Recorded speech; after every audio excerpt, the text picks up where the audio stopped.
Gotta move quick. No time to waste. Almost done. In a quiet African community, everyone knew a cheerful man named Pa Musa. Every morning, he pushed his old wheelbarrow with a smoking charcoal grill through the dusty street, calling out to customers with a warm smile. The smell of his famous kankan beef filled the air. Before he could even reach the marketplace, people rushed towards him. Children smiled with excitement. Women brought several skewers to take home for their families. Workers stopped on their way to work just to grab a quick meal. To everyone in the community, Pa Musa sold the sweetest grilled meat they had ever tasted. People praised him as the best meat seller in town. But if only they knew what kind of meat they were really eating.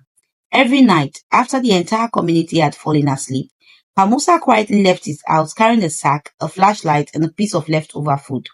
He wandered through the silent city street, searching for hungry stray dogs. Whenever he found one, he would gently call it over, pretending he wanted to feed him. Good boy. The hungry dog, trusting him completely, would happily wag its tail and follow him. Pa Musa looked over both shoulders to make sure no one was watching before leading the dog into an abandoned building on the edge of town. Behind those broken walls, hidden from everyone's eyes, he secretly slaughters the dogs and prepares the meat. Almost Before done. sunrise, Just a bit he more. carefully packed the meat into sacks, loaded it onto his wheelbarrow, and headed straight back to the market.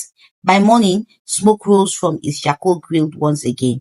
Customers lined up from every direction.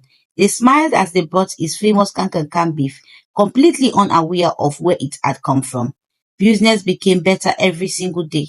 Rumors spread across nearby communities about the delicious meat sold by Pa Musa. Children begged their parents to buy more, his pocket filled with money. But Pa Musa didn't care about the lives he had taken. All he cared about was making more profit. As the weeks passed, something unusual began happening. The number of stray dogs around the community slowly began to disappear. The street that was once filled with barking dogs became strangely quiet. At first, nobody noticed. One morning, as children walked to school, one little boy suddenly stopped. He looked around in confusion. Didn't there used to be lots of dogs around here?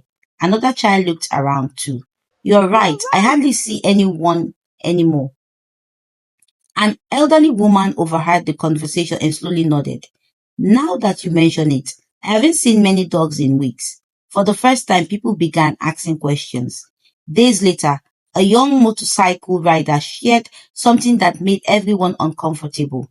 I've seen Pa Musa several nights walking towards that abandoned building outside the village, he said. And every morning he comes back before sunrise. Another man added quietly, I noticed some stains on his shirt one morning. People exchanged nervous glances. Something didn't feel right. Still, life went on. Every night, Pa Musa continued to carry leftover food through the street. Every night, another hungry stray dog followed him. And every morning, he returned to the marketplace selling more kankan beef. Then one bright afternoon, something happened that no one could explain.